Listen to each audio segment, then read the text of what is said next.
Let's get to our guest, Aadil Zaman, who's partner at Wall Street Alliance Group. Aadil, it's an interesting time here. Corporate earnings have been on balance pretty good, but you've got the other side that's a concern to investors, which is inflation stroke the Fed. Is it likely that because of that we're coming into a bad news is good news period on the economy?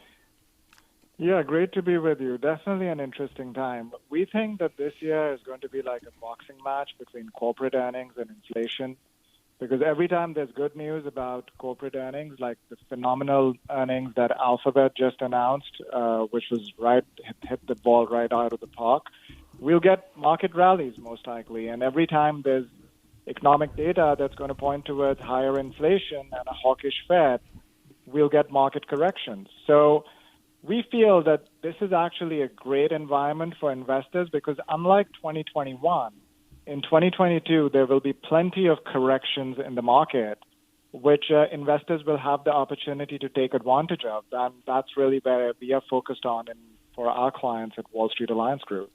So that puts you in the buy the dips camp. Which particular assets would you be looking at?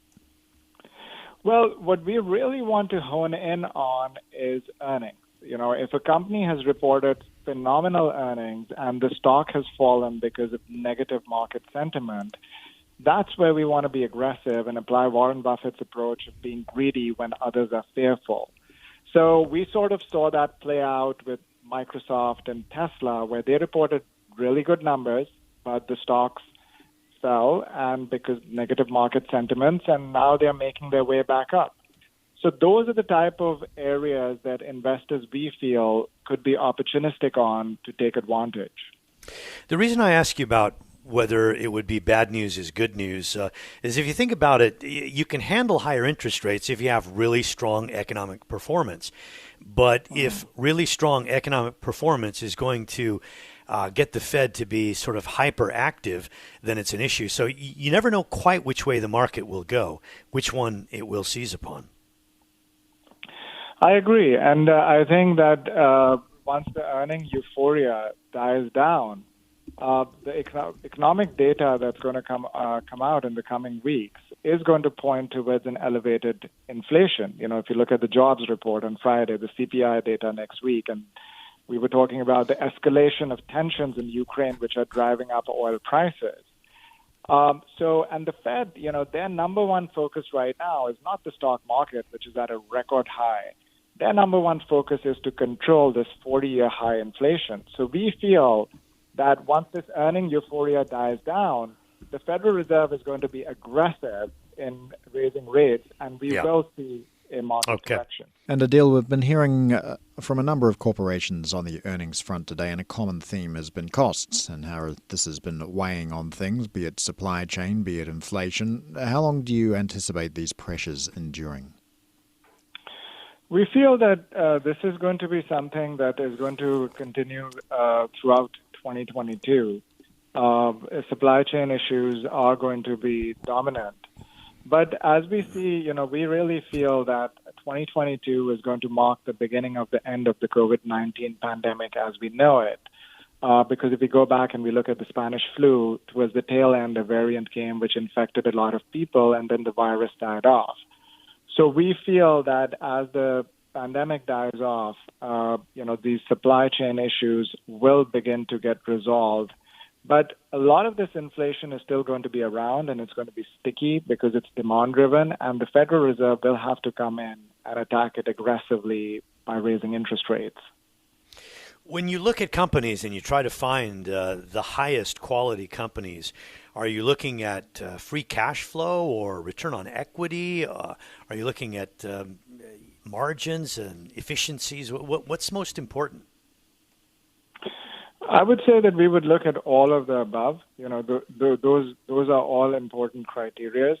But right now, we feel that the market is in a place where we are going to get a lot of volatility in 2022.